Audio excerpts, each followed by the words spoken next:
দর্শক শ্রোতা সুধীমণ্ডলী সকলকে জানাচ্ছি আমার ব্যক্তিগত তরফ থেকে এবং আমার দল বাংলাদেশ জাতীয়তাবাদী দল কেন্দ্রীয় নির্বাহী কমিটির পক্ষ থেকে আন্তরিক মোবারকবাদ, শুভেচ্ছা, সালাম।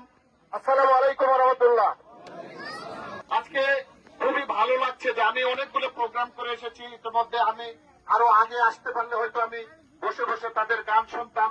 আমার ছোটবেলার কিছু স্মৃতি মনে পড়ে যাচ্ছে এই গান দেখে। আপনারা যারা আমার সমবয়সী বা আমার চেয়ে একটু বয়স্ক যারা আছেন তারা সেই গানগুলি শুনেছেন, দেখেছেন। আমরা সব ছোটবেলায় দেখেছি। আজকে এই পরিবেশ কেন হলো আমাদেরকে এটি ভাবতে হবে, এখান থেকে বেরিয়ে আসতে হবে।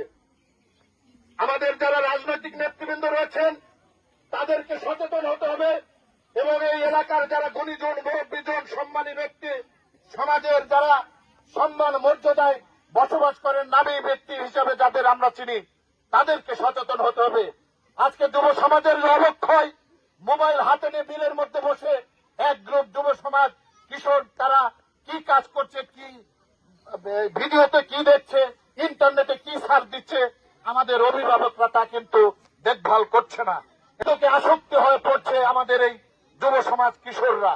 এসব থেকে বের করে আনার জন্য আজকের এই যে সামাজিক যে সুন্দর আমাদের গ্রাম বাংলার যে ঐতিহ্য, এই ঐতিহ্যবাহী এই পালা গান, বিভিন্ন ধরনের আমাদের সুস্থ ধারার যে সংস্কৃতি, সেই সংস্কৃতিকে আবার নতুন করে চালু করতে হবে।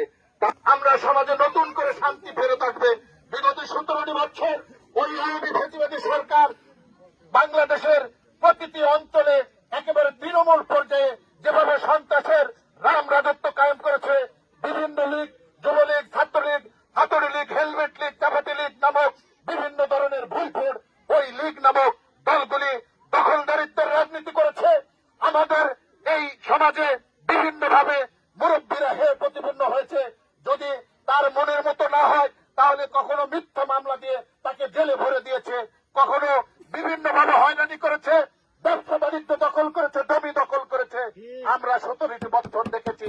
আমরা এই অবস্থা থেকে বের হতে চাই। যদি শান্তি চাই অবশ্যই আমাদের ঐক্যবদ্ধ হতে হবে।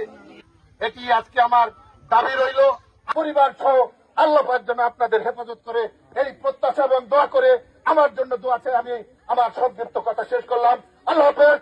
বাংলাদেশ জিন্দাবাদ, বাংলাদেশ জাতীয়তাবাদী দল জিন্দাবাদ, শহীদ রাষ্ট্রপতি জিয়াউর রহমান অমর, দেশনেত্রী বেগম খালেদা জিয়া জিন্দাবাদ, আগামী রাষ্ট্রনায়ক তারুণ্যের অহংকার জনাব তারেক রহমান জিন্দাবাদ। সকলকে আবারও অসংখ্য ধন্যবাদ। আসসালামু আলাইকুম ওয়া রাহমাতুল্লাহ।